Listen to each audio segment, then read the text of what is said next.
Hey everybody, welcome back. Welcome to the Pink Ride Comic Show where we talk all things comics and pop culture created by black and brown folks. My name is Keisha, aka Hot Havoc, and this is my wonderfully talented, amazing co-host Bray. How you doing, babe? Ooh, today is a day. My goodness.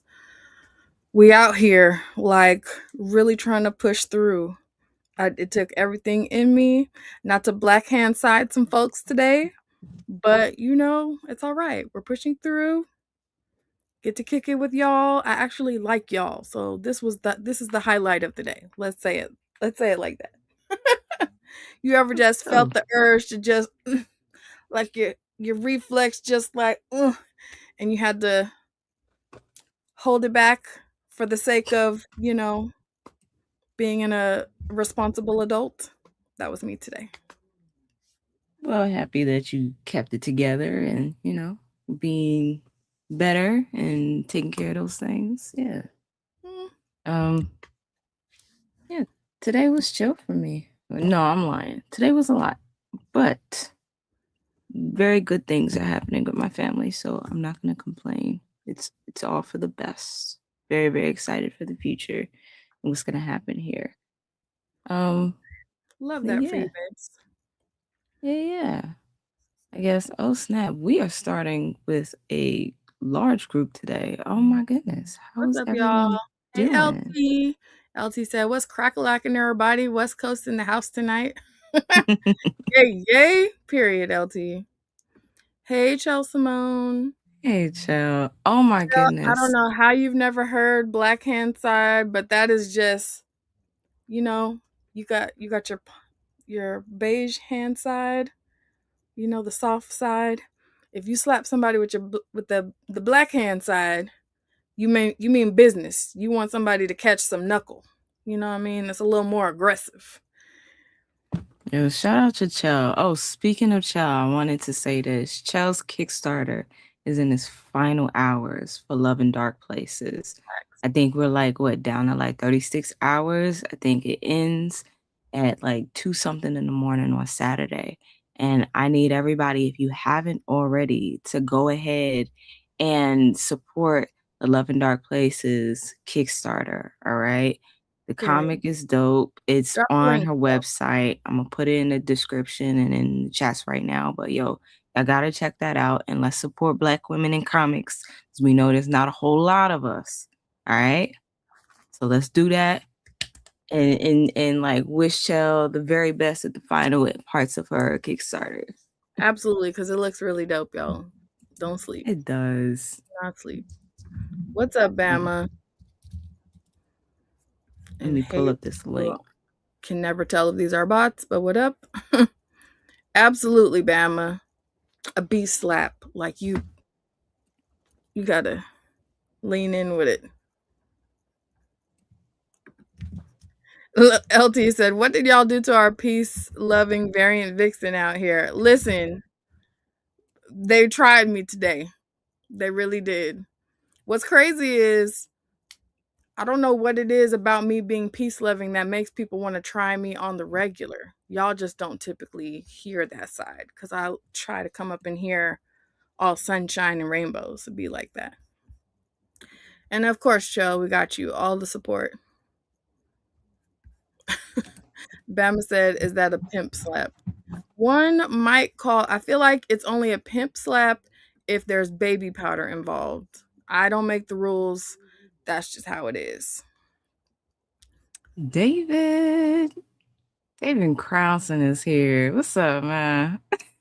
You're one of our favorites too, David. Yes. Hello, Mr. Jeff, 2932. Hey, Regine, good evening. Loves. Right? D. Crownson in the house.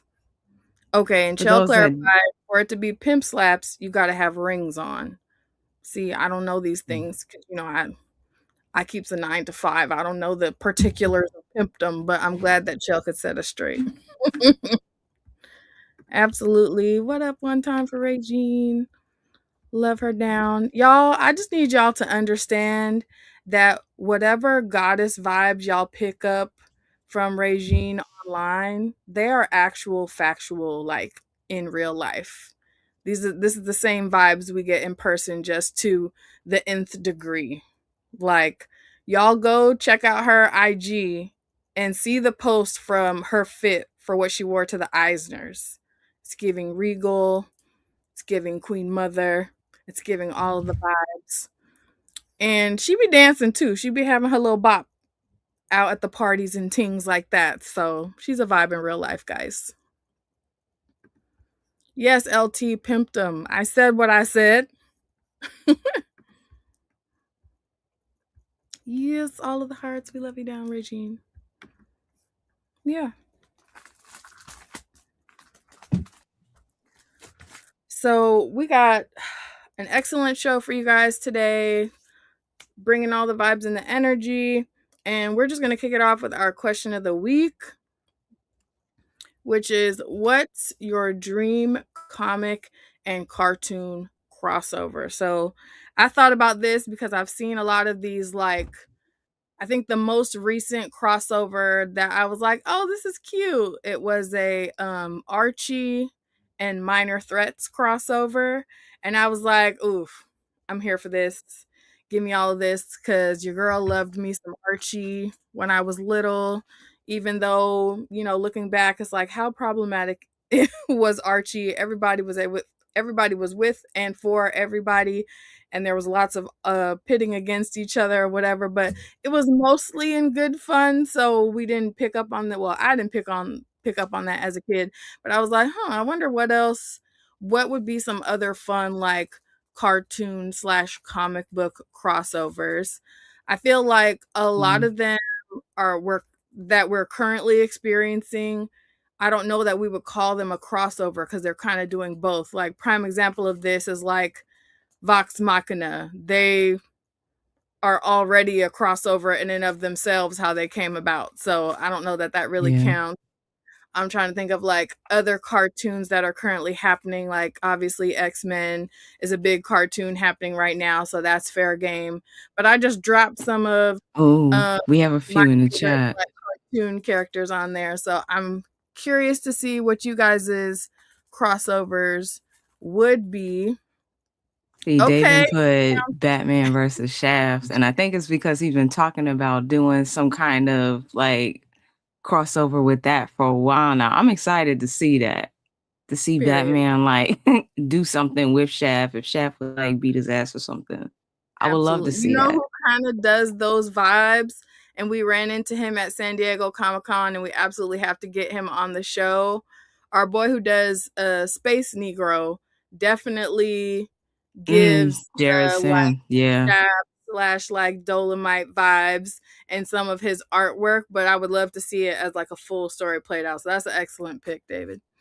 Yes. On IG, we have Game One Cloud 9. Hey, what's up? They said Naruto and Bleach. See, Okay, that's anime, so I don't really have, but it looks similar. At least like the animation looks like they would blend well together. that's fair. Totally fair. Bama says Boondocks and Family Guy. Okay, you're crossing over cartoons with cartoons, but I can get behind it. That would probably be a chaotic mess. I know Huey would whoop their ass. somebody in our comments, when I posted this for the question of the week, said Boondocks and X-Men, and I'm here for that 1000%, because I'm thinking of like which characters would like go head to head, and it's just pure hilarity. Like, I feel like Wolverine and Riley would end up in a like bub slash nigga off, like back and forth, like challenging each other. You know what I mean? Like, and it would just be chaos. I'm like, think about the different characters that would be going head to head, or that would have their little moments, Mm. and it makes me crack up, because I'm picturing like what's that fool's name? Like Tom and Cyclops give the same energy, so they would definitely have to face off. You know what I'm saying? Something like that. Hey Jana, what's up? Okay. Chell says Static in Teen Titans Go. I'm a Go fan. Okay.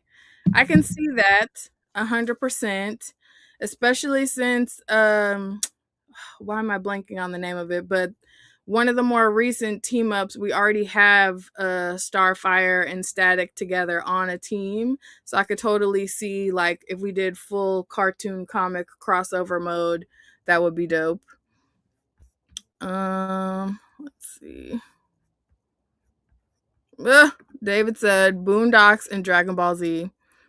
That's Oh hilarious. I yeah. feel like everybody wants the Boondocks with somebody because they know it would be like hilarious and they would pick everything apart 100%.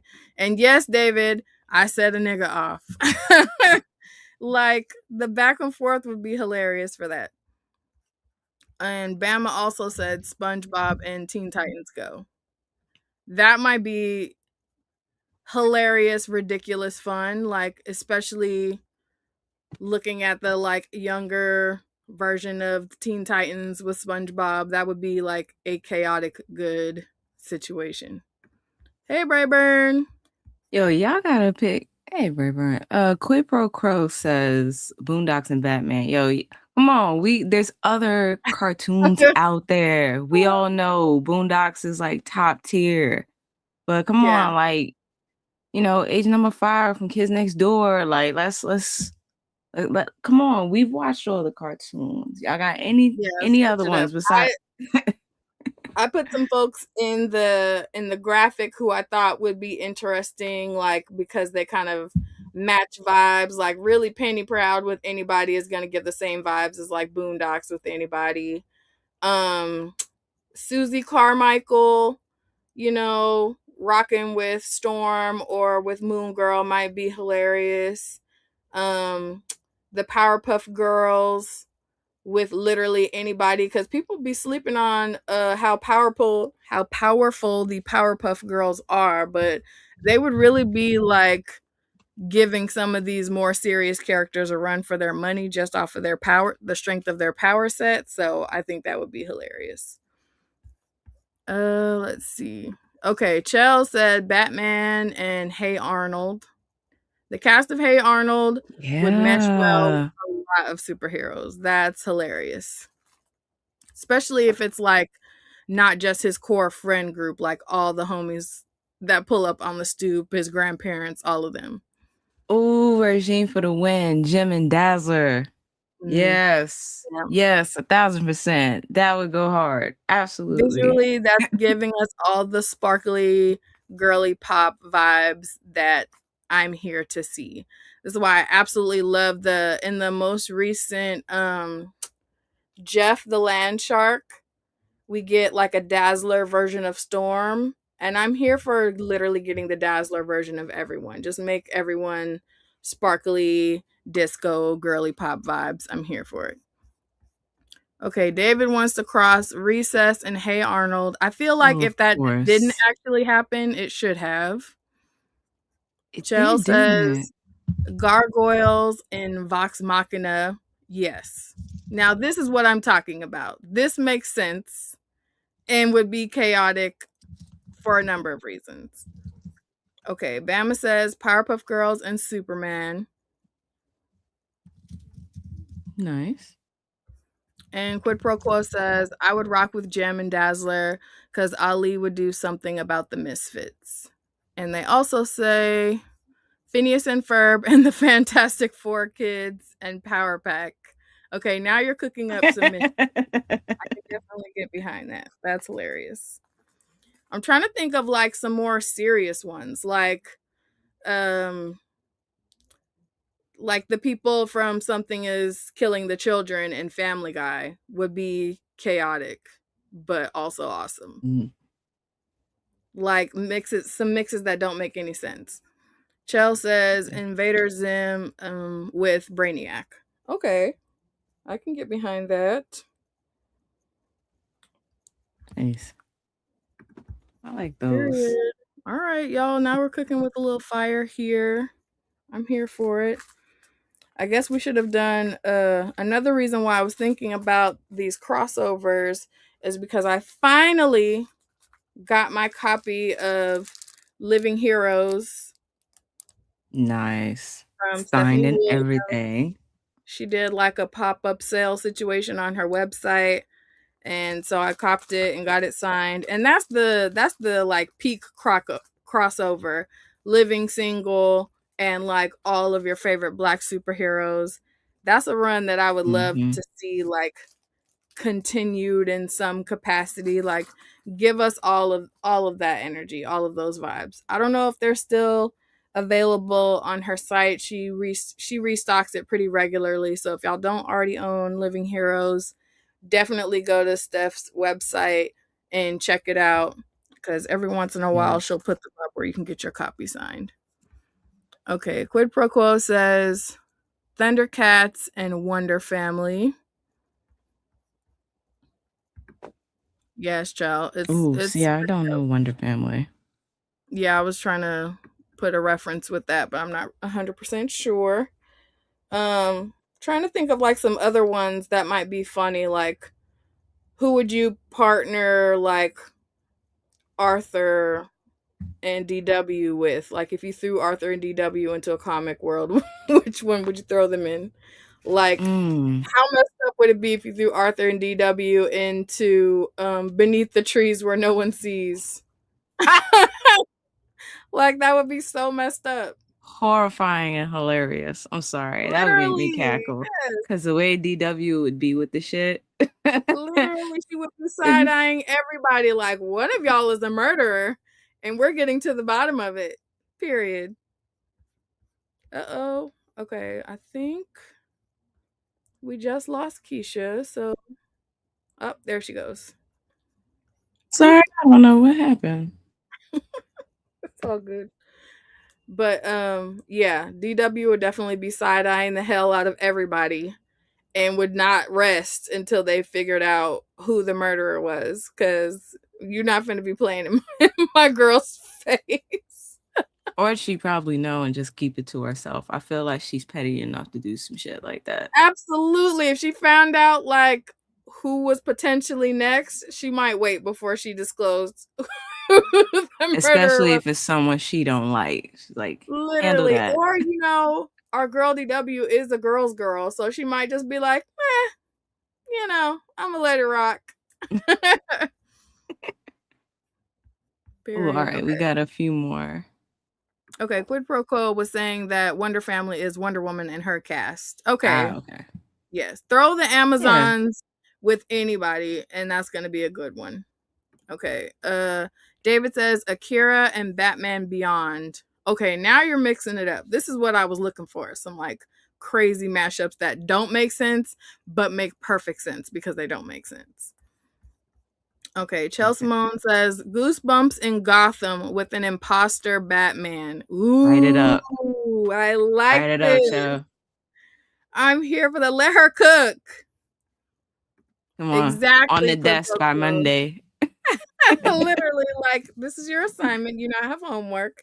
Quid Pro Quo says DW will be weighing her options. 100%. And would 100%. Okay, now you're cooking, Brayburn. Devil Dinosaur and Clifford the Big Red Dog. Yep. they would have a time. Yep. And it wouldn't even be anything chaotic or crazy. It would just be the most wholesome day in the life of their big asses just going ham through whatever city they're in. I love that. Okay, Chelsea Moon says Skeletor versus Joker. Okay, I can see that. Skeletor would be funny. Bama says My Hero Academia and the Marvel Heroes. Yep. Agreed. I like that. Okay, now you're cooking, LT. He said Yosemite Sam versus Thanos. Wow. That's hilarious. That is hilarious because, like, Thanos without the Infinity Stones versus Yosemite Sam, I kind of got my money on Yosemite Sam if we're being so for real. Because he's a Looney Tune. Like, it's only so much that can actually happen to him. Ooh, okay. Right. Chelsea says Teenage Mutant Ninja Turtles with Totally Spies. And now you're cooking. The way Chelsea those said once you hornballs, get the juices flowing, she's like the idea queen. And I'm the here way for it. those hornballs would not let those girls do their job. Absolutely. But they would also be like burping and doing whatever, and the girls would either be mostly grossed out or like totally distracted and trying to check them. So it would be a good balance. And Yeah. Janice says Bugs Bunny versus Doctor Strange. Yep. Yep. Immediately. Put that on the Right. page.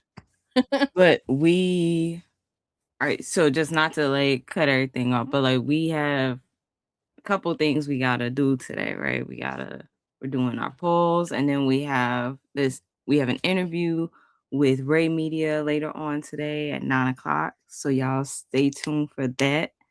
Um, you have you ready for the poll list or? I didn't get my polls this week, so it's all you. All right, then I can hold on. Do you have yours from last week? Oh no, I'm not trying to keep you from it because it's been a hot minute since we've done pools, but I didn't get to go pick up my pools since we've been back from traveling because I had wedding and everything else. So no pools for me. The only new things that I've gotten in hand was my Living Heroes, and then I finally got my hands on the trade paperback of the previous Vixen. Nice. I only But have a few, yeah. but I wanted to. Oh, I wanted to talk about that. So, for those who are reading Ignition Press, obviously we know is super, super dope. But have you guys picked up Inners by Rob Guillory?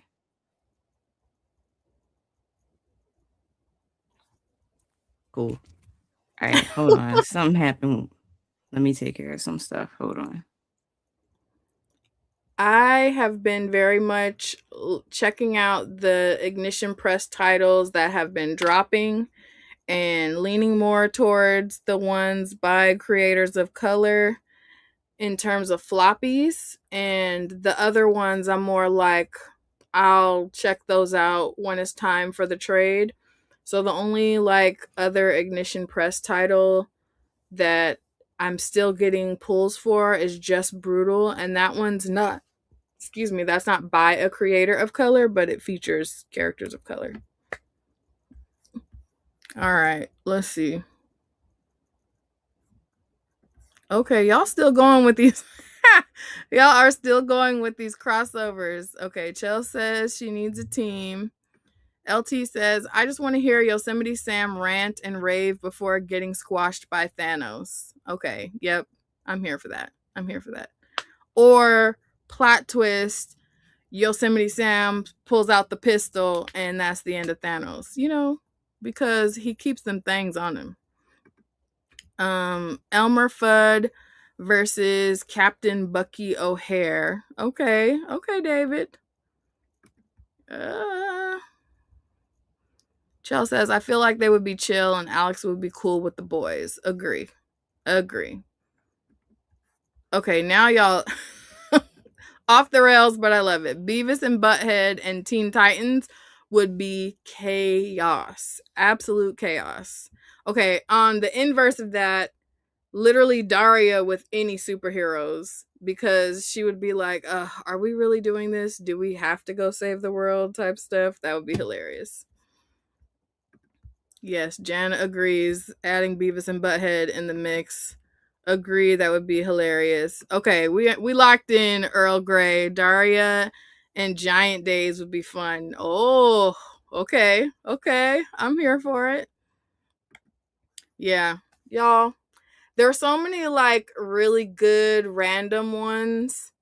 Like probably Marvin the Martian with anybody. You know what I mean? Some of those people where it's like they're a cartoon, but they would low key be valuable in pretty much any other universe. So that would be tough.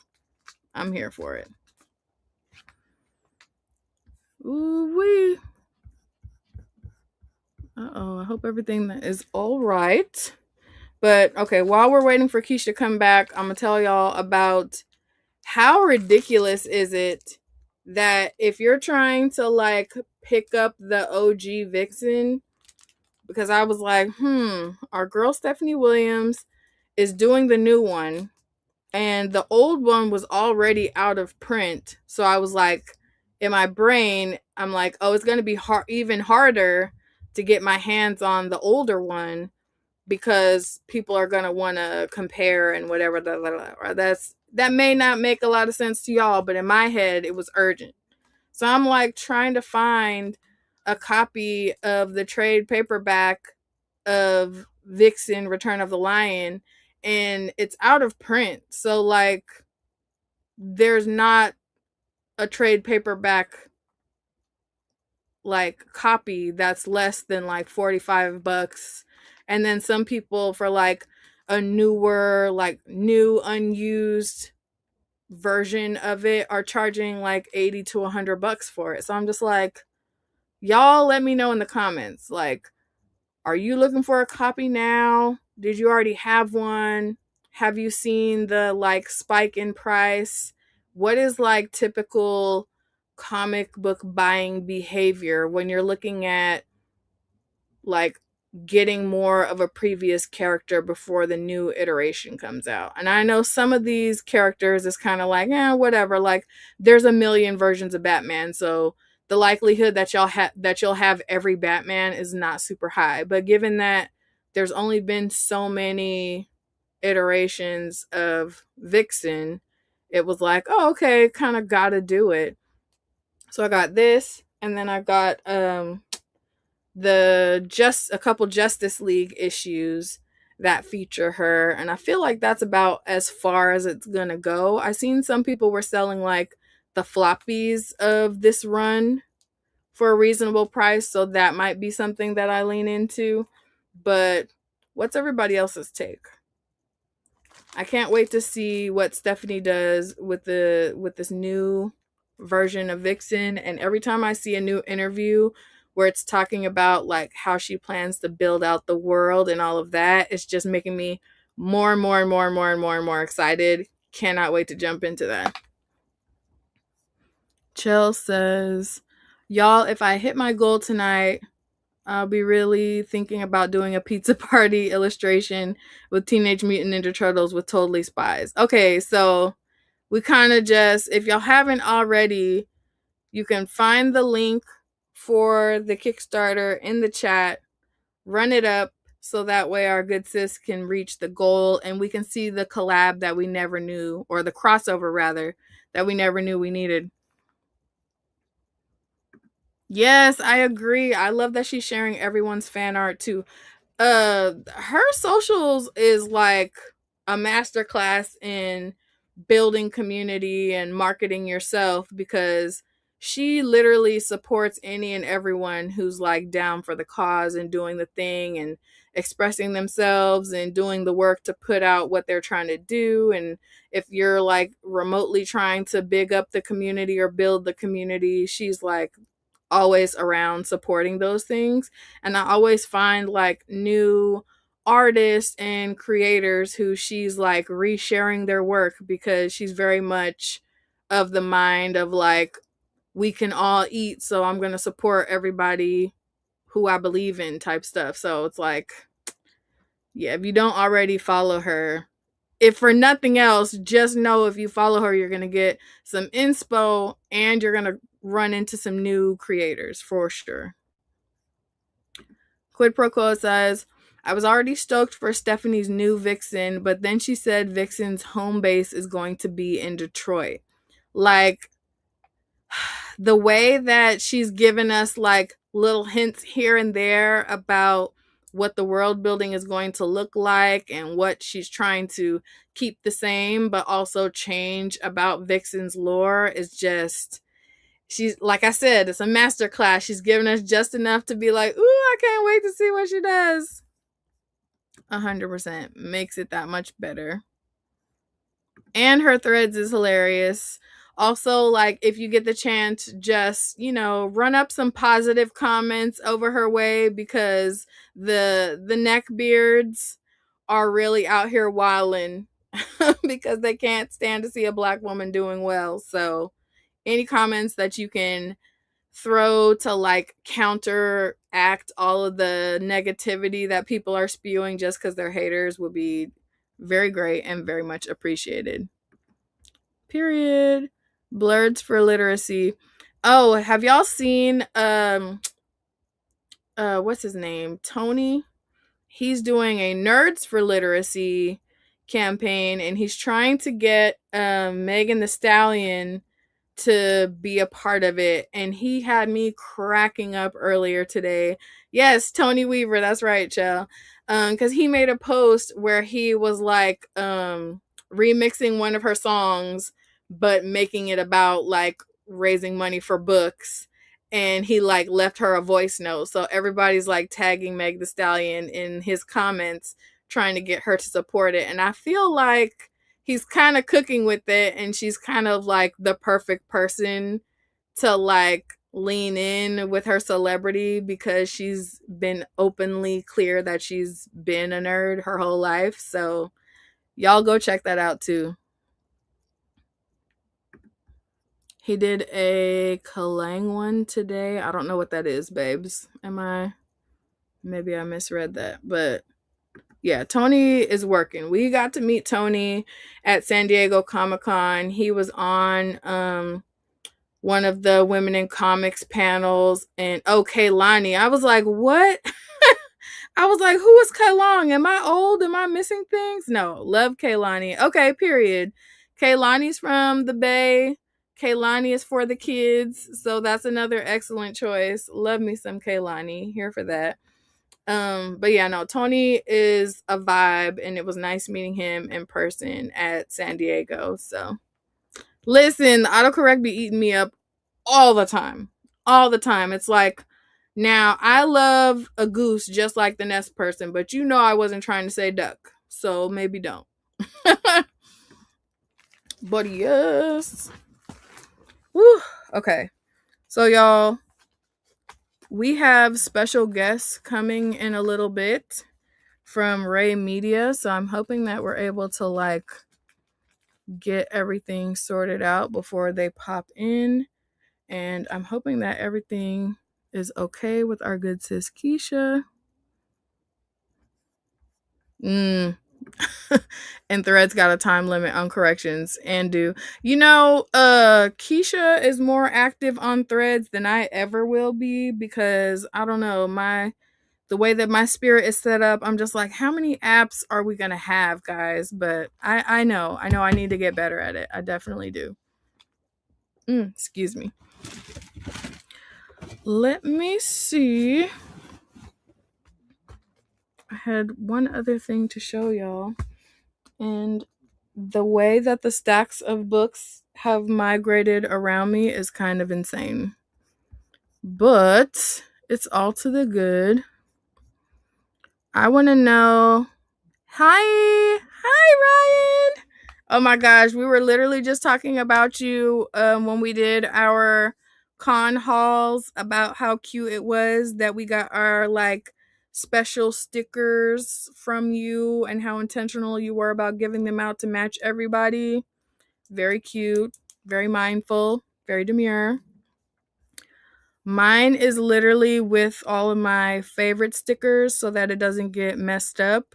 But it's one of those ones where I'm like, it's not going to sit right with my spirit to actually stick it on something. Period. Personality picks. Absolutely.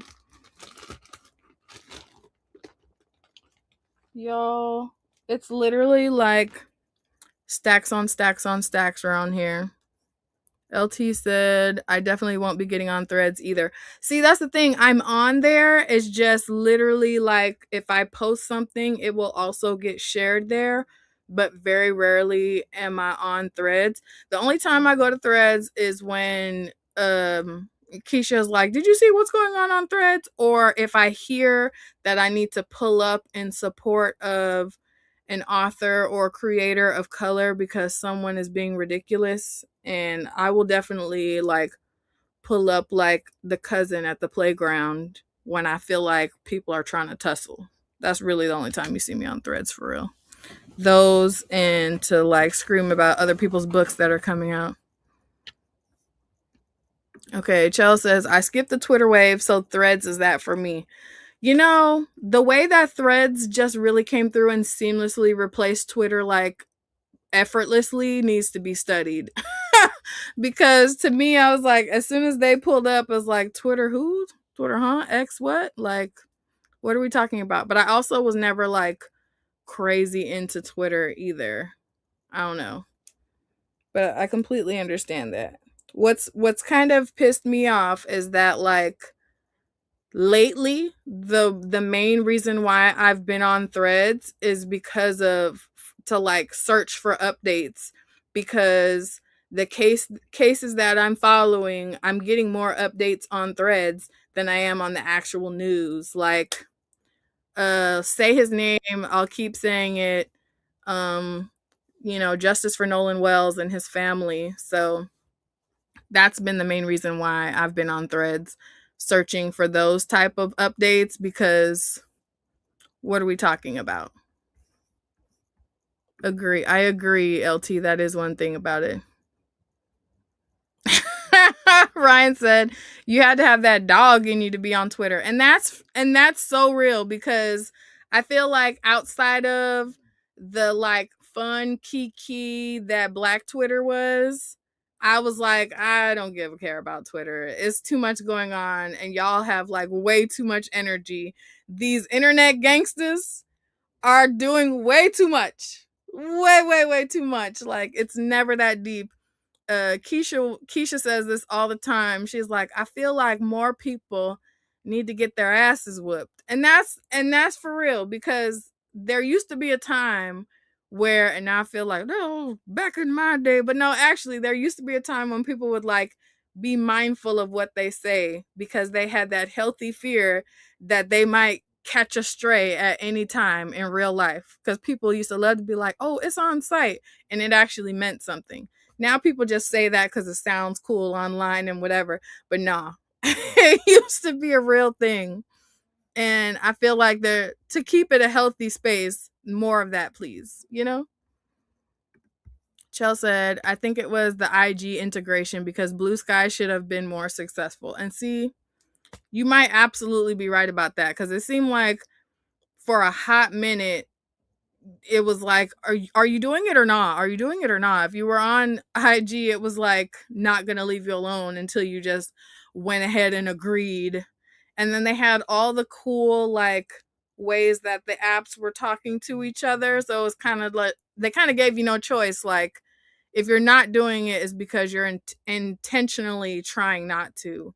But it's so easy to like, why not just go ahead? So that definitely worked in their favor. And Ryan agrees about more people needing to get their butt whooped. Chelsea retired crash out here. You know what?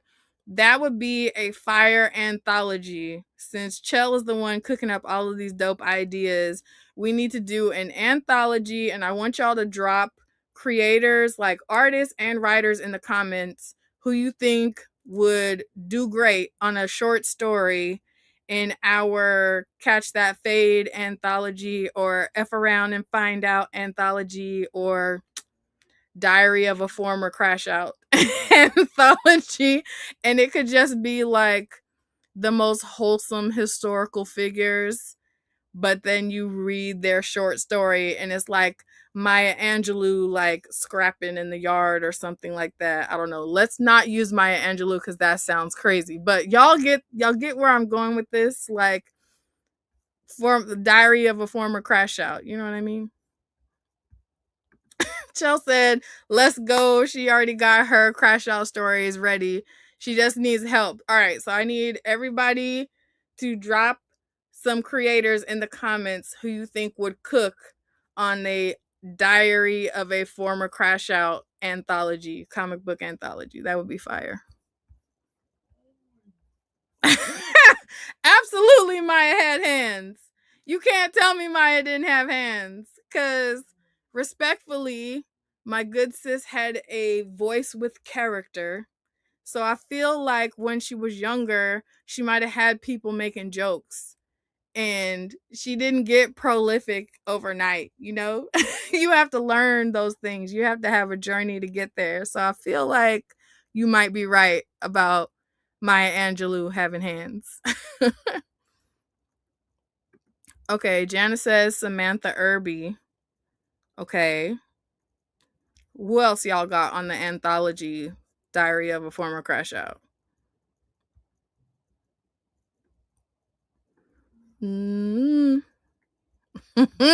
Chell, I knew that Chell was gonna cook with this prompt because Chell really, once the juices started flowing, was coming with all of the dope cartoon crossovers. Chell says, somebody tells MLK, what would Jesus do? Flip this table. Yeah, you know what? I'm here for it. I'm so here for it. Absolutely.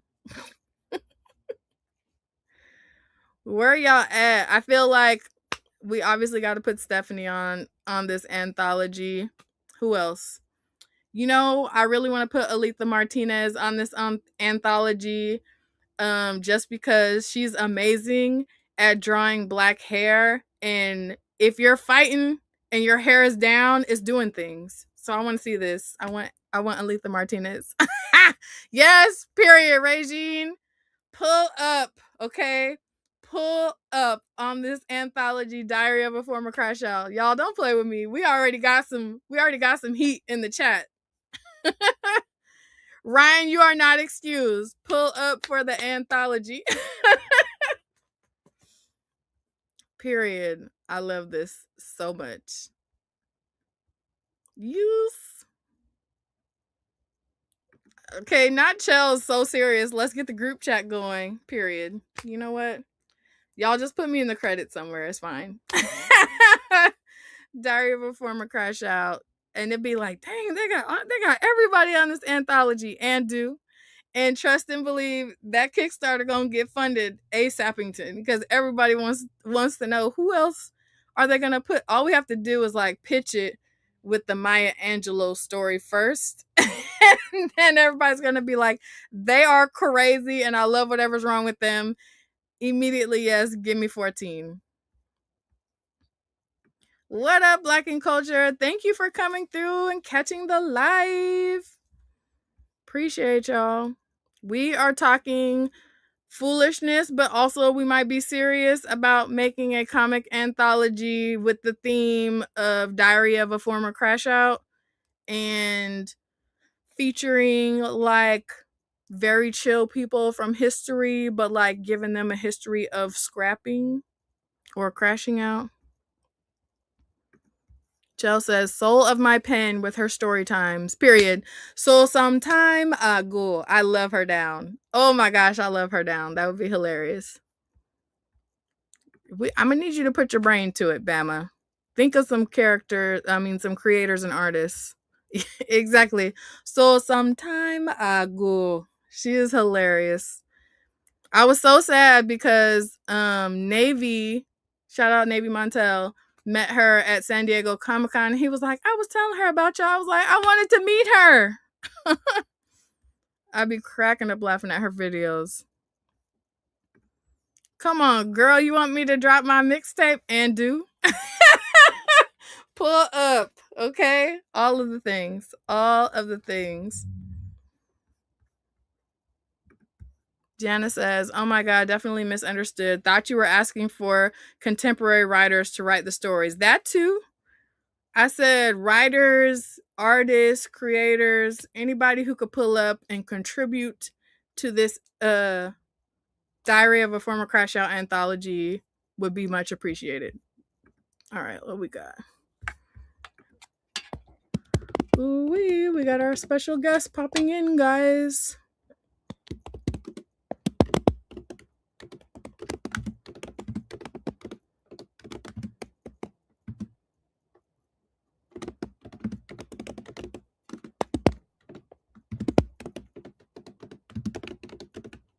Oh, goodness. Can y'all hear my nails?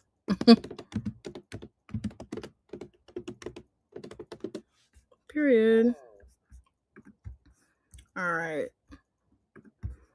Bama says Dan Slott and Lena Yu. Okay. Black and Culture said Fannie Lou Hamer definitely would have thrown hands. Or are we talking about Big Mama Thornton? You know what? I'm here for any big name you could think of, like, honestly. And the more ridiculous, the funnier it would be. So There's no rules because clearly I threw out Maya Angelou to start, which is like not Maya. You know? Who else do I know could fight? I feel like Toni Morrison could for sure fight. For sure. Jen said, oh, gotcha. Yeah, then Samantha Irby makes me laugh so hard I can't breathe. See, we need that type of energy for the writers. You know what I mean? Damn, I guess y'all couldn't hear me. Yes, the clackers. Okay, the clackers are necessary. Y'all should hear me typing up when I'm charting for on my patient calls. I work I work with older patients, and they'll be like, "Oh wow, you type pretty fast. What is that?" I'm like, you can just hear my nails on the keyboard. So sorry about that. I can wait and chart afterwards." They're like, no, sounds like you're doing great. It's the funniest thing. Bree will be listed as creator curator. Period. That's what I do, guys. That is what I do. I'm an idea girly. Okay. I might be able to write a little bit, but I've never done it before. So I'm going to leave that to people who are more skilled with it than me. But I will bust an idea down. Okay. Chell says Josephine Baker definitely slapped somebody and did with a banana at that. Yep. Absolutely. Mark Twain and Langston Hughes. 100% Langston Hughes had hands. Tell me he didn't.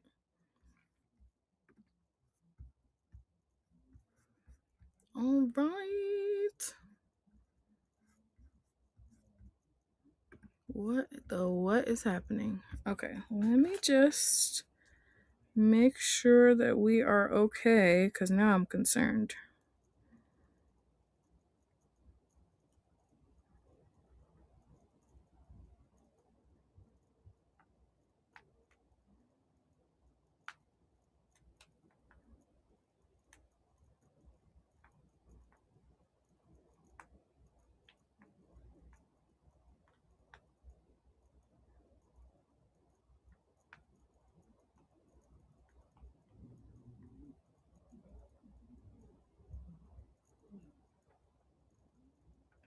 All right.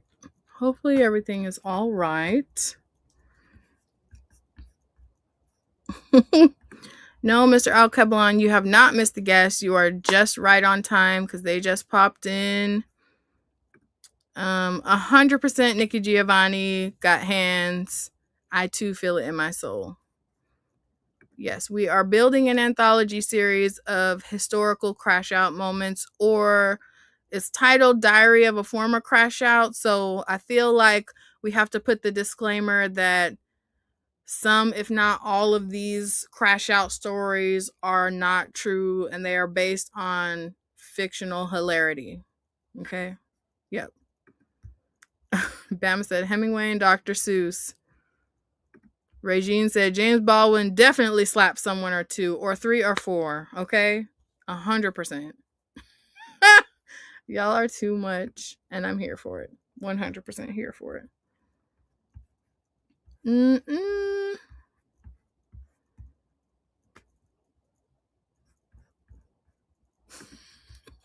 Maxine Walters is current events. Okay. And I feel like you got to at least get an Obama. I don't know if it's going to be Barack or Michelle, or maybe it's like the daughters. You know, Sasha seemed like she about that action. You know what I mean?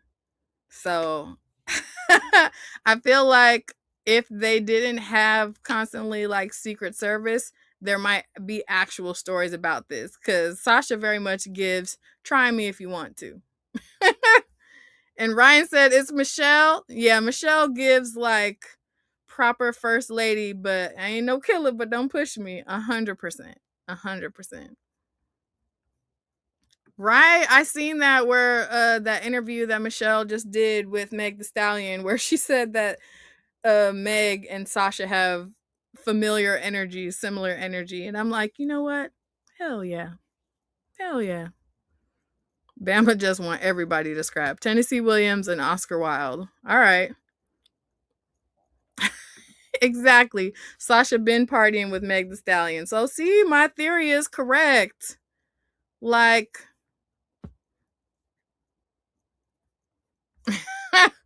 Chell said Barack Loki said he was afraid of Sasha. You know what? Yep. 100% behind all of this familial energy.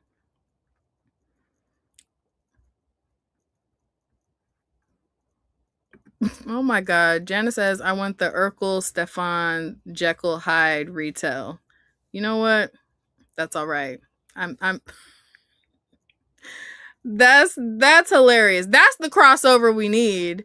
Just drop Urkel into like any superhero story. And there's not a cartoon crossover, but I'm here for this crossover 100%. Bama said Elvis and Michael Jackson. You're on timeout, Bama. What? Okay, see, y'all, we're cooking. All right. Well, I will go down this rabbit hole for forever. And I'm waiting to hear back from Keisha. I really hope that everything is okay. We have our special guests in the building. Yes, Urkel in the middle of the Avengers would be nuts. But yeah, we have our good peeps from Rae Media in the building, TJ Sterling and Dr. Shamika Mithchell. They're here to talk about Tisena. Where's my books at? Y'all know I was fully prepared and pre-ordered. Okay, no games were played. So we brought them through so they can talk to us about the origins of this story. And I think we're going to go ahead and get things started with them so they're not waiting for too long and bring them right on in. Let's see. So everybody with a body, put your hands together and welcome TJ Sterling and Dr. Shamika Mithchell. What's up, y'all? Yo, what up? Hi. Hello, hello. How are you? Good to see you, Bree. Well. How's everything? Everything is Gucci. I'm so glad that you guys had time to come through. It is good to see you guys. Y'all, it's so nice, like, getting to meet people that you like look up to and admire in person and to see their like in-person grind, because we literally seen them at seen TJ at Sterling and oh my God, what I cannot even talk. Seen TJ Sterling at DreamCon and San Diego Comic-Con, and he gives the energy. Like nonstop, got the whole table full of everybody. And our good sis Dr. Shamika Mithchell was like all of the vibes, holding it down for the Wink table at San Diego Comic-Con. So to see that like their energy in person, first of all, is just wonderful to experience. These are genuinely amazing people. But then to also see that the grind don't stop. Like just cause the books are cooking don't mean that they're sitting on their laurels or chilling somewhere. So it's a beautiful thing to see. And yeah, so we're just gonna get right on into it. One thing that we always ask our guests who come to visit us in the Pink Riot comic show Lair is, what is your comic book origin story? So what got you into reading and loving comics? And then also what got you into creating comics? Who wants to go first so I'm not picking on people? TJ can start. Period. I know that's right. Period, Shamika. Listen, now actually, I want to hear yours, Doc, and I'd be happy to go after you. Uno reverse. Okay. So my comics origin story is two parts. It's cartoons. My maternal grandfather was a cartoon, like he was a big cartoon fan. He died when I was a baby, but the love of cartoons that he had spilled onto my mom and my grandmother and my aunt and uncles. So I grew up like watching Popeye and Felix the Cat and stuff like that. So that was like my first fandom. But then my second fandom was newspaper comic strips, particularly like Beetle Bailey. I was a big fan of Marmaduke. Yes. I think those were two. Charlie Brown, of course. And it was that origin of like old American comics, newspaper cartoons, and then Yeah. the very early black and white cartoons and Mighty Mouse. That's where my fandom started before it pivoted to like what was called Japanimation and manga in the 80s, Yeah. and then like Disney. So I followed like that trajectory. Love that. Okay, period. How about you? What was your comic book origin / fandom origin story, TJ? Man, I just got me thinking about Mighty Mouse and them cartoons back then.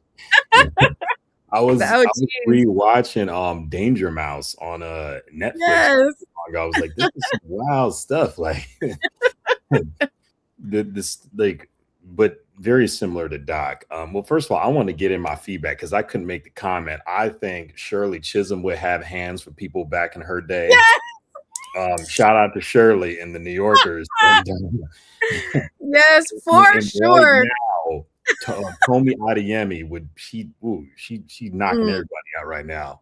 Yeah, if the publicist wasn't publicisting, 100% she would be scrapping right about now. We don't know why, but we know it would be happening. IRLR would be in real life for real. Like it wouldn't be just a text. It would be a quote. It'd be a thing, but it would be the children of blood and smoke. Okay, period. Yes, all of that.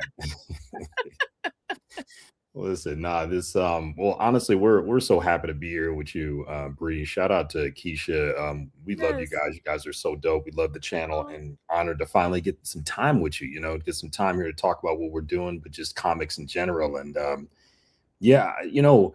I love telling this story because my first foray into comics was really because of my mother. She saw that, hey, I can't get this kid away from the TV when He-Man and Transformers and G.I. Joe comes on in the 80s. So what's the next thing that I can get him so he can start reading more and being more literate? So she took me and my brother to our first comic book store in the late 80s. So like 89, 90, the 90s comic boom slowly happens, I think around 91, 92. And ever since that time, it was like, the types of stories that they were telling, the classic X-Men stuff, the Jim Lee drop, and then McFarlane with Spawn and Image Comics, and just all that stuff was so incredibly inspiring to me. So, I mean, shout out to just the Black mothers that take their kids to comic shops or to cons now. We see so many families bringing their kids, their significant others to cons. And I think if you con together, if you comic together, you stay together. And that's really what it's all about. So that set me on my journey, in the early 90s. And yes, it was called Japanimation. I forgot about that before we started calling it anime. Whoa, that's a blast right there, dog. And because my father was in the music business, back in the day, New York City Times Square is where all the recording studios were. And so that's pretty much where he was when he wasn't like working at Carnegie Hall. And he would get the stuff straight like from Japan with the lousy translations. So my brother and I, we got a lot of that stuff. I think the Kung Fu video stores were down there too. So for people who don't know, Times Square used to be the red light district. Children should not ever be spending time on 42nd Street. But it makes sense that that's where like a lot of the recording studios were. And so my dad being down there all the time, for recording sessions and stuff, he would grab like toys or something, and so he would bring it back. And that's how we had like, our little manga and our little videos. We had games that like, other kids were like, what is that? So, we got a chance to have that experience, and seeing what translations were like, following it from then to now. Like, it's miles different, from what it used to be with subtitles and captions, and everyone had a pointy nose. Everyone had the classic profile.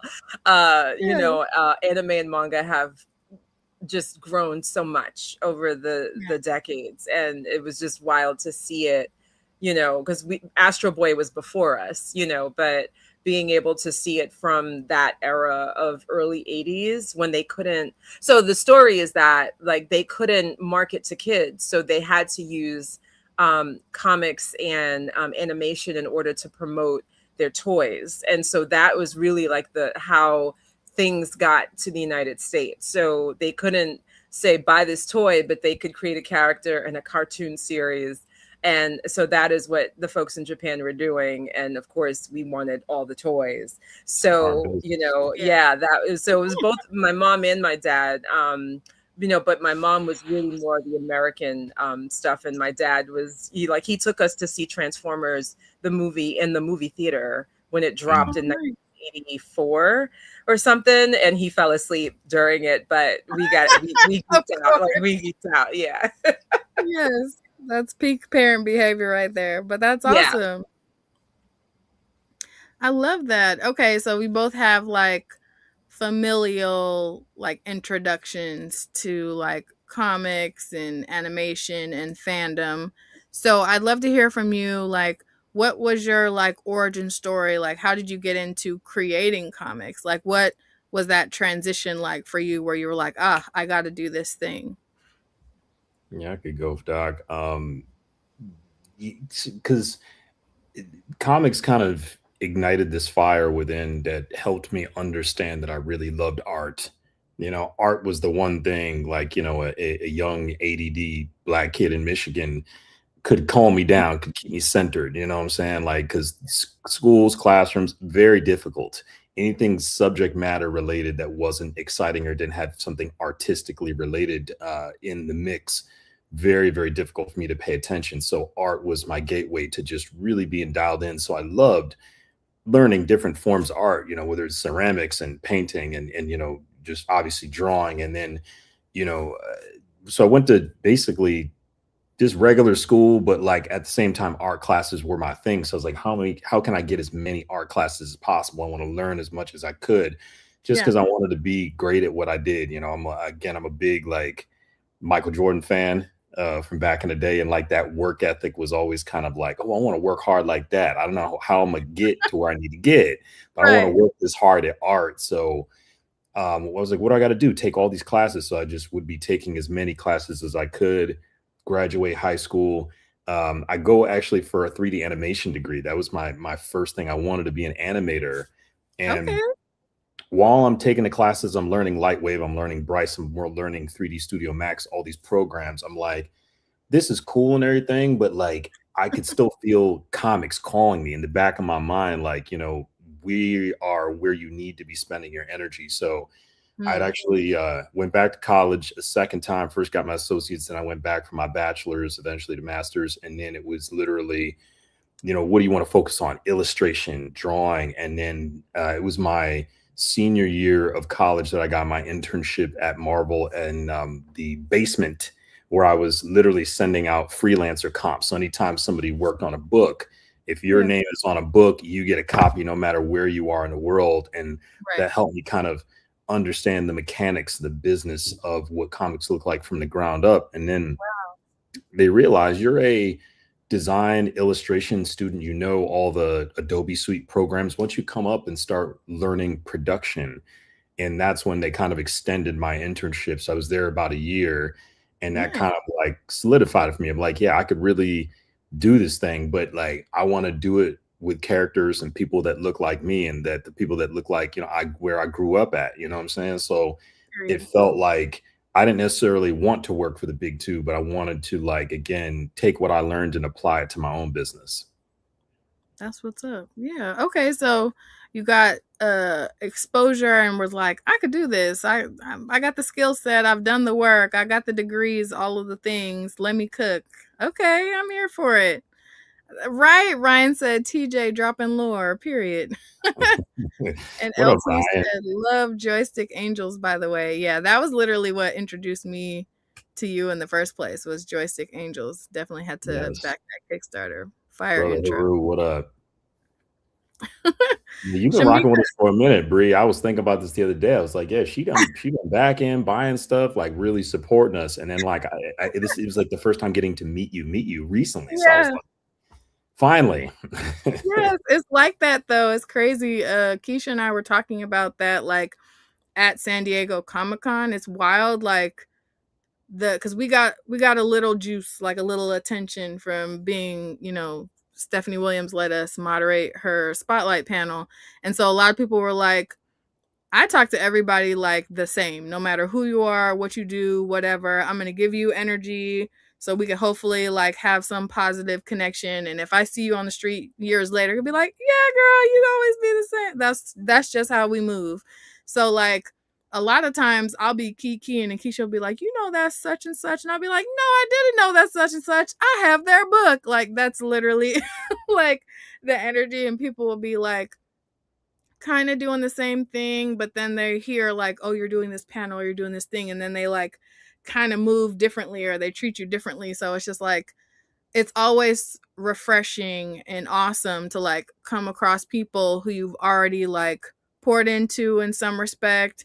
You treat them the same and they treat you the same, even though you're doing your thing, whatever. So that's like, if I can't ever say anything else about y'all, 100% that's how y'all have been from the beginning. And just seeing y'all doing your thing automatically made me want to support. And then to meet y'all in person, and it's like the vibe is right, the energy is good, the intentions are clear. It's like, yeah, you got a fan for life, a supporter for life, that type of energy for sure. So having you guys on the show is just like full circle moment, like let's do the thing. But before we get into talking about Tisena specifically, I want to hear from you, Shamika. What was your turning point? What got you into creating comics? So on the academic side, I'm constantly evaluating the work. So it's teaching students how to look for, various elements of fiction, poetry, drama.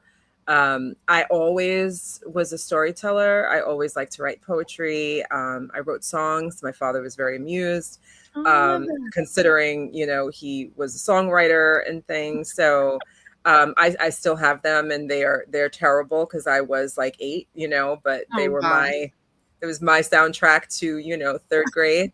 And yeah, songs about the playground and songs about, going to play out with the dog and doing my chores and stuff. So, right. I used to do that kind of stuff. And I always like to, find new ways to tell a story.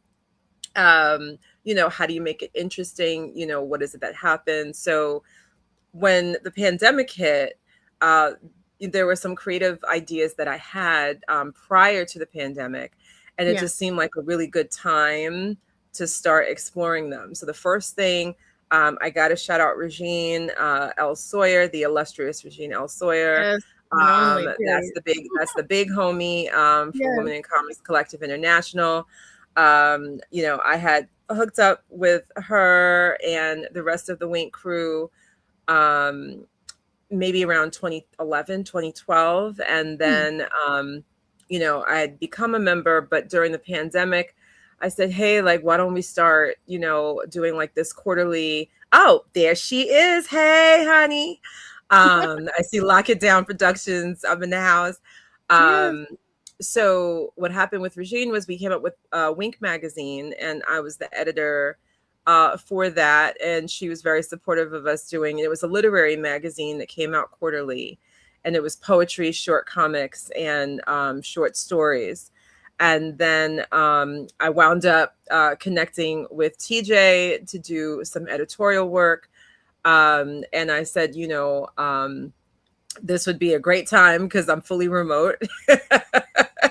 And, I don't know if I can be of service, but however I can be of service. I was also doing some other freelance projects. And so that was really, yes, as the chief editor for Wink Magazine, we are hoping to resume our quarterly publication, hopefully in 2027.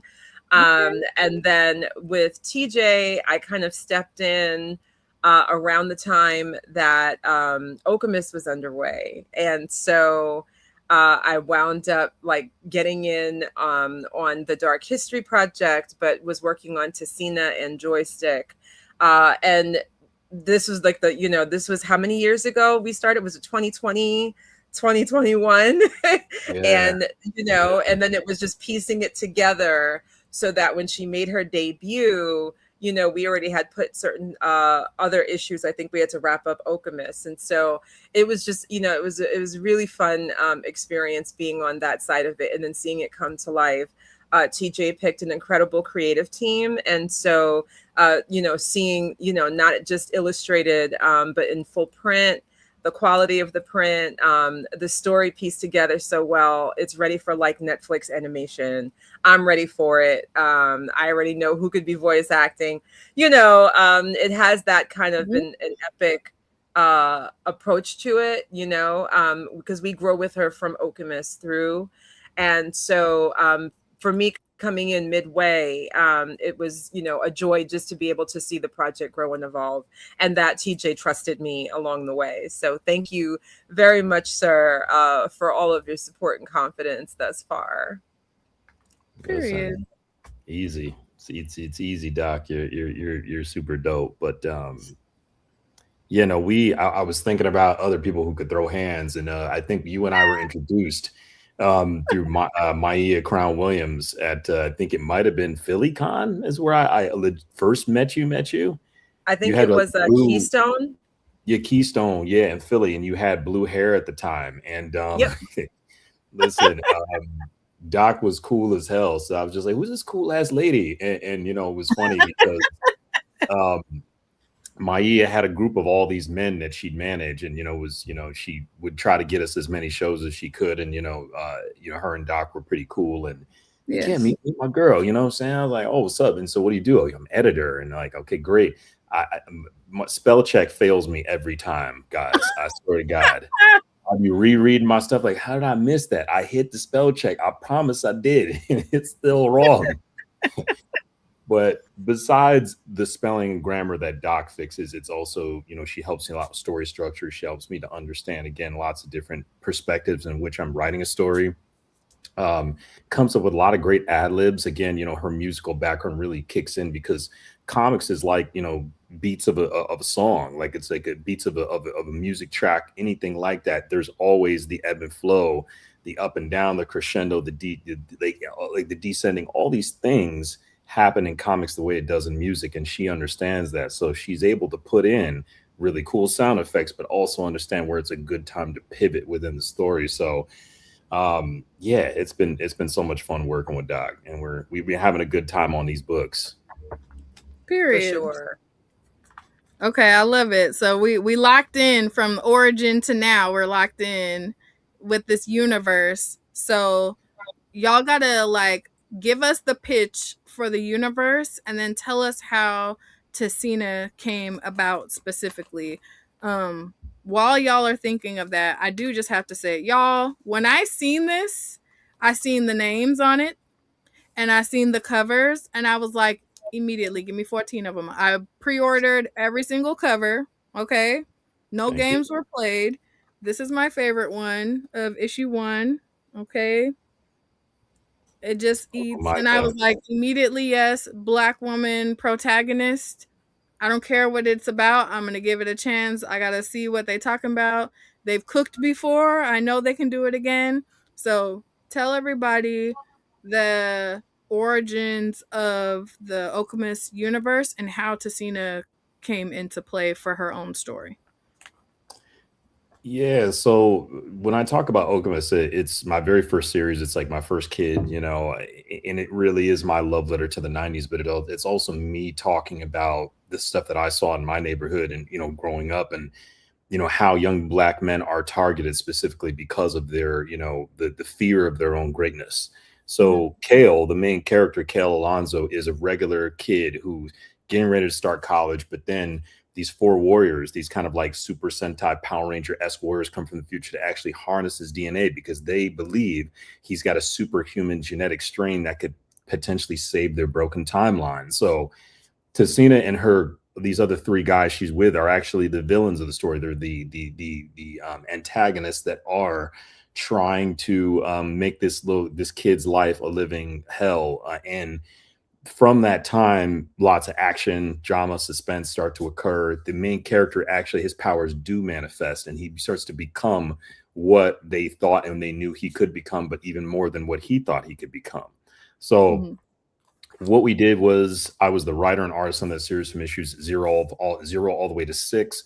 And my thought was, I always wanted to have a series about a Black woman protagonist that started out as a villain, started out as an antagonist, and wanted to kind of change her stripes. And, I was always inspired by the look that Aaliyah had in the 90s, who's one of my favorite artists. So like the half covered eye, Yes, baby girl. yeah, baby girl. So like just a little bit of her style, that edgy kind of like, slightly like very beautiful, but slightly aggressive, a little tomboy energy, just kind of a mix. So I was very inspired by the look that she had back then. And I wanted to kind of translate that to Tisena and give her a redemption arc. And what we kind of get introduced to on issue 1 is that while Tisena is, kind of reeling from the aftermath of her being a villain, she's now trying to basically clean up her own mess, but become who she really is. She's on a path of self-discovery. And what I love about it is that we get the chance to see her really care about being more human, because she's always been a warrior, a cybernetic enhanced villain, if you will. But now she's more human than she's ever been, because she's spending all this time around humans. And we see her really getting into her own, and it's a much different tone than Okemus. Okemus is a lot darker, a little bit more, again, energy wise, it just feels more like a dark action epic, where hers feels like a little bit more comedic and a little bit lighter. So we kind of went with a different tone too. And it was the first time where I had a chance to just write and see what my brain could come up with, but also try to like come at it from a respectful standpoint, because again, I'm still a guy writing about a girl, and I didn't want it to just be my opinion or my thought of what that'd be like. I wanted to be as accurate and respectful as possible. And that's why I enlisted help of Doc, Regine Sawyer, Women in Comics, and as many people as I could to give us some really beautiful insights and beautiful work within the story. Okay.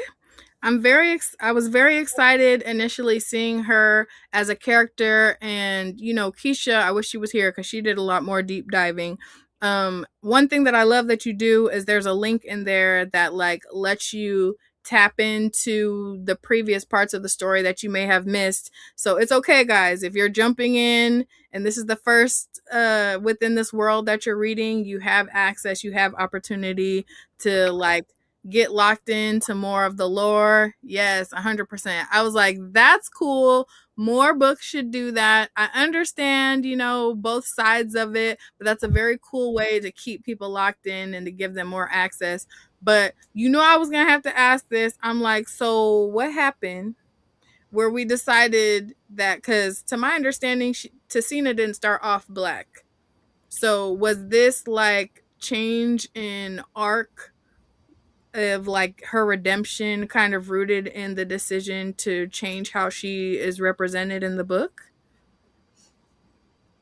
Nah, that was actually a more of a coloring error that I've been having trouble getting that fixed on the original files, because it was just, but she's always meant to be a Black woman. But again, in the earlier issues, you are going to see some more redder toned hairs, some more lighter skin, but that was never a race swap. It was never that. It just was more of like coloring error, and then the lack of knowledge of how to fix it.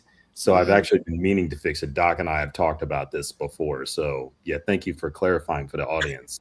I was like, I didn't know. I'm just like, because you only get so much time to like deep dive into things, but I'm like, was this a change? What's going on here? But either way, it's cool. I like that there are some points where we get to see like that sort of connect, because she's not human, and we kind of see the inverse of her experience with the detective who is like her counterpart, who she's kind of acting off of in here. So what was that like for you in building these like opposite ends of the spectrum, but still wanting them to be able to cook and be a positive representation? Because I remember one conversation that Keisha and I had about the detective is like, our good sis is decorated, like Stanford and all these other things. Like, why is she a detective? Like, so I love that there was a lot of thought and energy and time put into like the baseline of these characters, so they have the space and like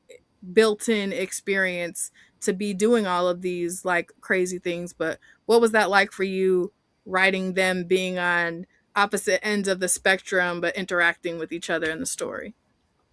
Well, the first thing was I expressed my desire to not have them be antagonistic towards each other. Yes, You it's more of know, it. women fighting is always, a cliche that there'll be two women characters and they're at each other's throats for the Yes, whole yes, series. And then for Black women, it is a very cliche, that they've got to be, super sassy, super attitudinal, yes, and it just felt unnecessary, that there's a way that, even if they are disagreeing with each other, it doesn't turn into, a cat fight. right. Um, and so Too being able to educated show to be that, that petty. Yeah, right, and it's usually like gratuitous, and so because both of them, have their strengths, but neither of them can accomplish the task that they want by themselves. yeah, uh, and that they have to, have some kind of trust with each other, and give each other that space, yeah, while at the same time still be on their very separate paths. So to me, like, it was important to have those elements embedded and baked within not just the characterization, but the plot development, so that we don't see one as like the sidekick to the other. hmm, There could very well be an entire story arc just on, the investigative process and what it means to lead a team. I yeah, mean, that was very special to me, especially as a fan of Ghost in the Shell, and Major, and the Major, she's the only woman running the show and it's all dudes, right? And so right, I took to heart, the fact that, it's a woman in leadership who is able to command a team.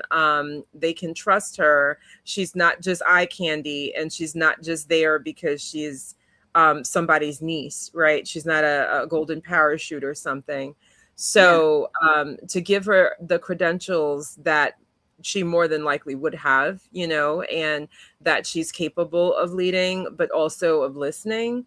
yeah, To me, like, all of those are key characteristics in a story such as this one, where you're not, you're not the lone wolf off, to fight the big bad villain. You've got to pull a team together and you've got to do it the right way, or else it's going to be a story all about all the mistakes you made and all the bridges you burned. And that's yeah. not the story we wanted to have. Yeah, 100%. Yeah, I love the interplay between the two characters, and I could see the attempts there to sort of balance.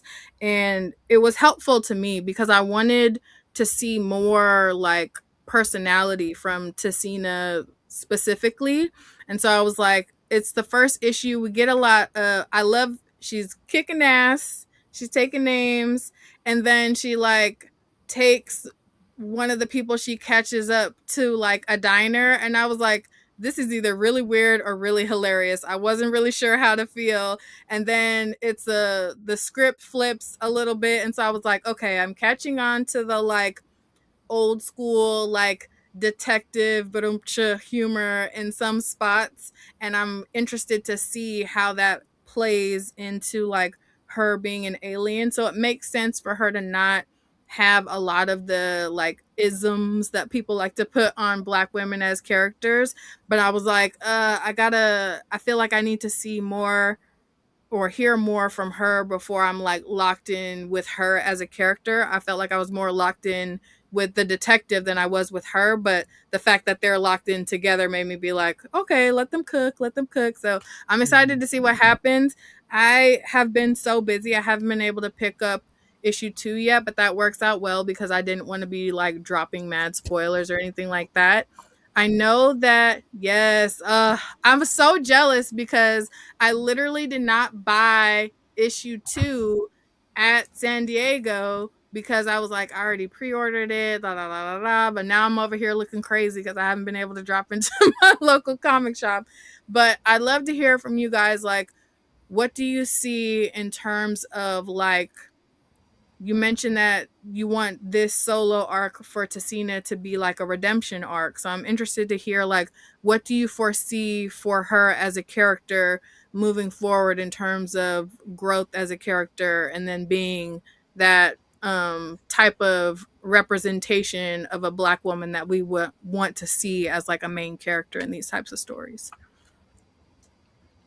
Yeah, absolutely. So I love Agent Amara's character, and you know the fact that she's just like an everyday woman that is kind of kind of, how do I put it, like she's interacting with a superhuman character, the world's first documented superhero in this universe, and Yeah.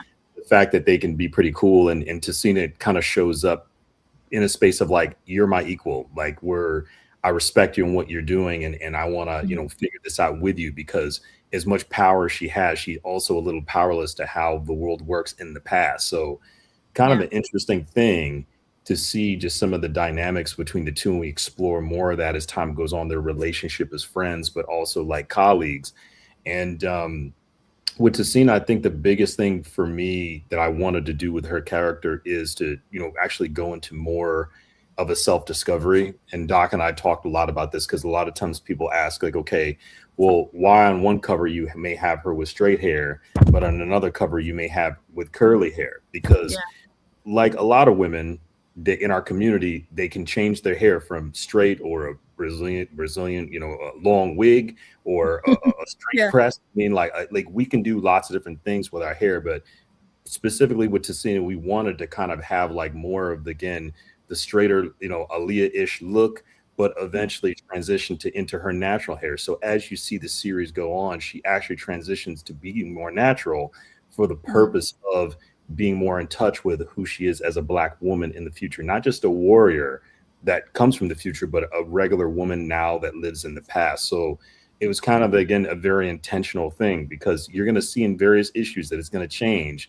And it's a very intentional change to, again, signal her interest in her desire and her awakening personally as a human being. So we're going to have the action, the drama, the suspense, all the stuff that you'd expect in a comic book, but we're going to have like more of those very, beautiful tones. Because I think all of us as Black Americans are on a certain level of like self-discovery, if you will. A lot of us, again, didn't really understand what tribe we were coming from until 23andMe or the DNA test came out. So we Literally, started yeah. learning, like, Ancestors. okay, now we know a little bit more about our ancestral heritage, what tribe we really, come from. So I think it's just, again, for me, it's always been a story about her own personal self-discovery under this guise of again, fun, action, a little bit of comedy, and then, these ultra layered characters. Absolutely. What are your thoughts on that, Shamika? Because I feel like I love hearing that so much of this was intentional and there's like a plan for what her arc looks like. And I'm like, we locked in Dr. Mitchell, because I feel like oftentimes, and no shade to the menses, but oftentimes there'll be all this intention for what this woman character is supposed to represent, and it'll be like, yeah, we did the thing, and me as a Black woman reading, I'm like, it's not on the page, bro, like, where is it at? So like, I love that you like took the effort and time to tap in to make sure that it's well rounded and the opportunities are there and that it's represented on the page and that there's that interplay between the characters, instead of it being like, it looks cool and she looks cool and that's it. You know what I mean? There is something about being from the academic side, teaching about character and characterization and world building, being able to analyze literature in that way. Then when on the creative side, being able to actually apply a lot of those concepts. And so TJ and I pretty early on, we're having conversations like, what's her favorite snack? What is she listening to? Like, we've got to make her as accessible as possible. I think it was issue 4, right, that Regine came on, and added her special spice. We can't give any spoilers. We will not give any spoilers, but it is quite a wild ride. I get to talking about this, and I might leak something. So let me. Yeah, it is quite a wild ride. But Regine did lend her talents to the project, and it was definitely a highlight as the issue was progressing in terms of like, well, what are we gonna do, and how is it gonna come together? I think when you were asking the question about the earlier iterations of Tisena in her illustration, I'm one of those fans of looking at character art images and how they've evolved. Usually they're on the back of the issue, or in an animation, you may see, like the evolution of Mickey Mouse, or, the evolution of Optimus Prime, to see, what Gundam looked like in its first inception versus, the Gundam, of the 21st century. It's like miles and miles of changes sometimes. And I think what that has to do also is with the technology and the concepts. And so, you think about Space Without a Sun, you may not get the melanation that you may have envisioned when you're in a place that has a sun. The concepts of, species is very different. The concept of survival is also very different. And so being able to have her go from, being this huntress to now being, out for justice, being, in this time loop or time leap, is part of the adventure, in that she's learning more about the human civilization that she was disconnected from. And we're also meeting her in the Okemus, Hunters. They're in the post-human, right? And what does it mean to be post-human? While they're also dealing with, trying to protect what bits they have of humanity. So, there are all of those kinds of things happening. I think the science fiction of it is what makes it so much more fun. If this were like a work of historical fiction, I think we'd have a lot more limitations, because it would be trapped like in what was in the archive. But Sam Delaney, Chip Delaney, the illustrious science fiction writer, was my mentor in grad school. He's one of the first professors I had at Temple University, where I was working on my doctorate. And he also is still considered one of the greats when it comes to science fiction writing. Nebula award-winning, lovely human being. And, my mother was a big fan of Octavia Butler. My father was a Trekkie. So science fiction for me is, you're like, I know ball. It's a no-brainer. It's a no-brainer. And and being able to add to, the Afrofuturistic aspects of, what it means to be yes. Chip Delaney was my professor and my mentor. And he's the reason why I was a casual flex. Yeah, like I owe a lot. I owed a lot to him, 100%. But it was also thinking about, Black people imagining a tomorrow and what that looks like. And so, for Okemus, and especially with Tisena, what does tomorrow look like? What does it sound like? I think for Joystick, we were able to add that soundtrack in there.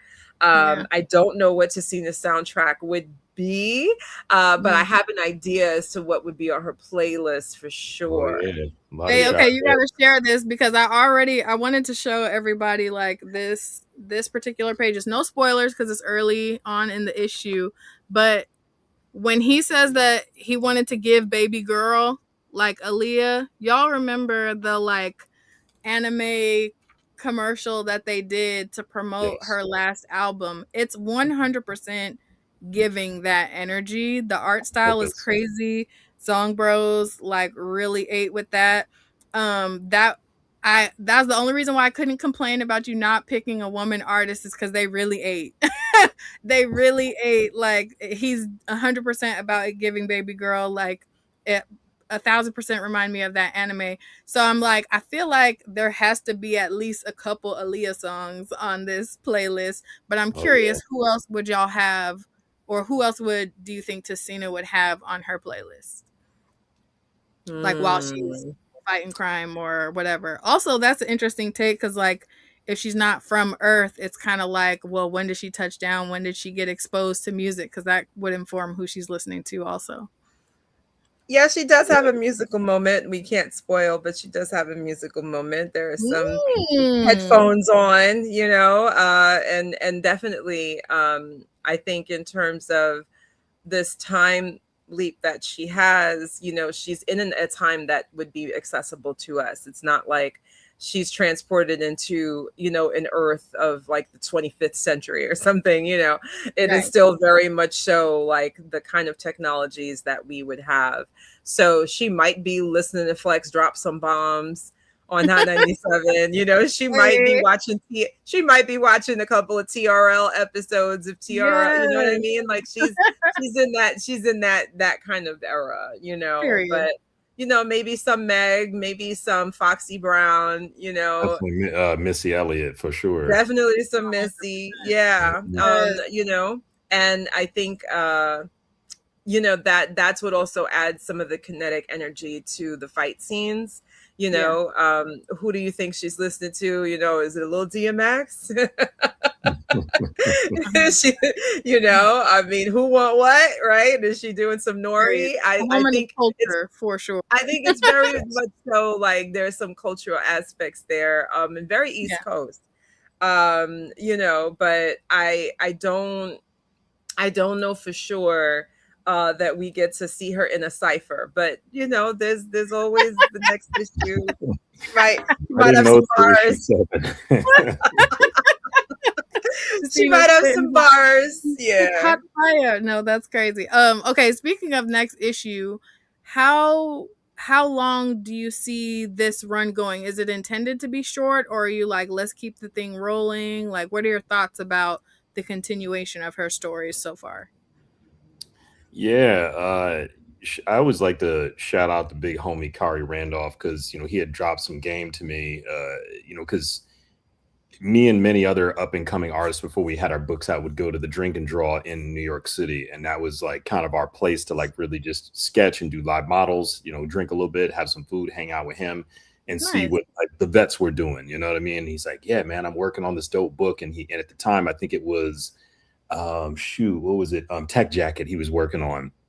And he's like, yeah, man, you can't tell nobody this, but, you know, because I'm working on this behind the scenes, but I like to get 5 or 6 books done, put them in the can and have that ready. So when we go to solicits and things go to stores and people are liking the book, you can have it available to go to print. So we meticulously spent the last, we started Tisena in 2021, if I'm not mistaken. And we spent the last 5 years cooking on this story and trying to make it as dope as we could. And we saw it as originally a 6-issue arc, like which is basically like a mini series, if you will. And then we got those 6 issues done and then decided, hey, we need another 2 issues to really finish this the way we want to finish it, because we want her character to be a mainstay within the universe of Rae Media. So we're trying to, again, figure out other ways to lengthen that story with other stories at the same time. So there's a lot more coming.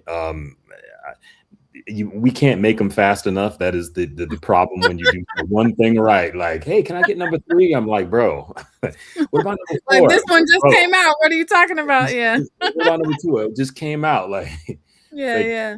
Issue 2 came out the weekend of San Diego Comic-Con, and then like 1 week later, I'm like, hey, I'm getting DMs. When can I get number 3?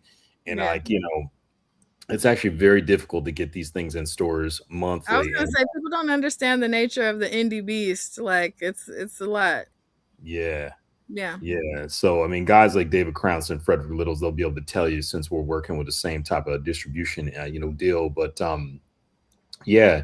we're definitely seeing it right now as an 8-issue comic series, potentially maybe more. What we are going to see as time goes on throughout the series is some more twists, some unexpected things, and then we're going to go back, because what we haven't done yet, and this is what I can tell exclusively here at the Pink Ride Show, is we have yet to tell the story of what Tisena looks like in her future world when she was at the baddest of the bad. So we are going to explore a lot of what that looks like for her. And that's going to be a very fun issue for us to write and to curate. And that's in the pipeline for sure. Yes, you heard it here first. Pink Ride Comic Show exclusive. Yep. We love to see it. Okay, that sounds interesting. I'm very excited for that.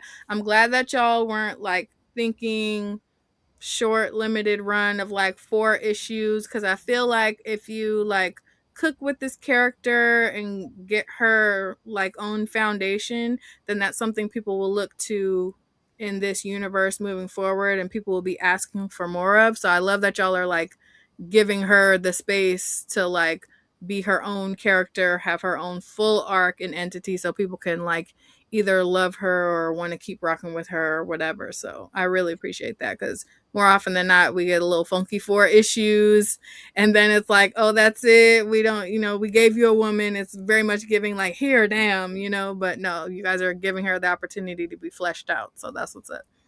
Well, part of the appeal, I think, of these story arcs versus like a one shot is that we get to build it out. It's more of a containable story. Yeah. And then if there's going to be another arc, another problem to solve, another adventure, but it can't turn into like One Piece where it's like 35 years later, it's still a continuous story. Yeah. Like, I mean, not too much on One Piece. No, look, I am OG One Piece, but I just don't know that, Oda, I would say Oda-san, was thinking like, okay, 35 years later, he's finally, going here. And then, you got to give these arcs that are containable where, people can follow the next installment. And then if it's moving on in another time space continuum, that's the beauty of sci-fi, for the love of a portal or a black hole. You just don't know where a character may wind up, and the dots can always connect if you have the right writing. And I think, for Tisena in particular, other than TJ, the only other person that contributed writing, if I correct, is Regine, right? And so we have talked about the possibility of doing another arc and bringing in another writer, whether it would be Regine or someone else, to handle that arc, and what does it mean to grow the character, beyond the imagination that TJ has for a particular, storyline, and then what somebody else would want to do with that character, that it would still tie in and make sense within the universe. So, keeping it to, an arc that's fleshed out, but not, overly done, and then not underdone as like a one shot, those are some fun ways to see how other people would approach, the time space continuums that are out there, because we're meeting her and she is lost in space and time. And so there's a whole lot to explore with, the homeward journey, if there even is going to be one. Ooh, that's so exciting. I love that. Yes. Very exciting. Also love the idea of like branching out and letting the story be whatever feels natural, but the fact that you guys are like locked in and wanting to make sure that it's developed in a way that makes sense and doesn't just feel like a hodgepodge or like it's just there for the sake of being there. So yeah, I am so incredibly excited. Like I said, pre-order queen girly here. We don't play no games like that. Looking forward to reading issue 2. I can't wait to read Regine's issue. Love her down. I mean, I don't know how else to say, but like, if you got a black woman writing it, that's an immediate. I'm copying it. So And I think on this cover, isn't this the Aletha Martinez version? Yes, it is. Yeah, and Aletha is also a Wink member. Shout out to Aletha. Yeah, So love her you down. know, yeah, and so for all of the different variant covers that we have, if we don't have a Black woman on the interior art pages, we definitely were able to tap into those resources when it came to the cover art. And I think all of the folks that contributed to the cover art, because there is, I think, two versions, right? There's the black and white of this one as well. And then there was Sosa Might, right? There's that one. And then, so, you know, we do what we can in terms of bringing as many talented and capable people to the party. The Zong brothers are just in, you know, they're just Crazy brilliant. talented. And so Yeah, it's been really you know, just a wild ride working with them and seeing how they translate the script onto the illustrated pages. And then of course with my eagle eyes, you know, to be able to, you know, add, you know, added insight to whatever it is that's coming out of the masterful mind of TJ and also Regine for issue 4. So, you know, it's many hands make light work. Love and that. in this case, it has come together to be what I think is a fantastic story arc for her as the debut, you know, solo launch from the Okemus project, because all of them have really fascinating stories. Nice. Ooh, I love that. Well, I really appreciate you guys coming through, spreading the love, dropping some tea, giving us the energy. I'm super excited to keep reading the story and see how Tisena grows moving forward. And I love that we have space to see more of that happening, because it's not going to be a short, limited run. So y'all be patient. Let them cook. They know what they're doing over here. If you haven't already, Run and Go Cop issues 1 and 2. And tell 3. Your I think you can pre-order. I think you can pre-order 3. Yes, you can get your pre-order pre-order. 3, and Period. 4 you'll be able to pre-order soon. I think I've already have the listing just hit, so you can pre-order 4 through your local comic shop retailer right now. Yes. We're looking at September for issue 3 and then October for issue 4. In time for New York Comic Con, yeah, right around that time. And are y'all going to New York Comic Con? Yes, we will be there. We'll see you there. We locked in. Let's go. Okay, so I got to make sure that you guys have the opportunity to do what we call a shameless plug. So I want you to drop where people can find you on social media, where people can buy the books that you've contributed towards, where you prefer people buy them so that you get the most money, you know what I'm saying? If you have any events coming up where people can get their items signed, all of that. Whatever you got going on where people can support you or throw money your way, we want you to shameless plug yourselves. I'll let you start, TJ. Yeah, super easy to find me, guys. raecomics.com to get basically any issue of Tisena, even the hard to find ones that didn't reach some of the comic shops. They're all available on my website right now. Please also follow us on IG at RAE Comics. It's super easy because that's where most of we live at in terms of the content, sharing behind the scenes stuff. Our convention schedule, we have Dragon Con coming up in Atlanta in about 2.5 weeks. So we'll be there. And then after that, I believe we have New York Comic Con and Baltimore Comic Con, and then one show in Cali, and that rounds out our year. But yes, I'll have all these copies at every con I'm going to be at. So if you guys hit me in Baltimore or New York or Dragon Con, I'll sign everything for you. And yeah, please support us. Please buy some of these books. I promise it's worth it. We are not making books to make money. We're making books to entertain you. You know, we are in Dr. Shamika Mithchell and I, the entire team, we're in the service industry. We're here to serve you guys and create the stories that you didn't see growing up, because we didn't see it growing up as a community. So, you know, it's a holistic view, and these stories are meant for you to have fun and to enjoy and to be entertained. Period. There is a question about whether the Aletha Martinez will be at will you have the variants at Baltimore Comic Con? Yes, indeed, I will. Love it. My handle, you see Mutant X Factor. You can find me on all the socials. I only post when I have something to share. So usually I'm getting tagged by TJ in things, or if there's an event coming up. I will be at Anime NYC, but I am not paneling this year. Sad. But I will have a Salam fandom panel at New York Comic Con, and so I am that is going to be, I think it's scheduled for Friday the October 9th. I believe Regine, if she's still here, she would know if Wink is tabling and where we'll be. I think it's in the professional pavilion.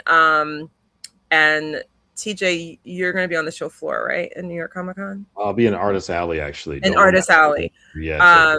Yeah. So, there will be those opportunities. I have a short story that is debuting on Onishi Press, and it's for a comic series that I've been working on for the past, 2 years. So I will be saying more about that once the book is out. But we kickstarted in May, I believe, June. And so it should be in my mailbox, hopefully by December. Yay, congrats.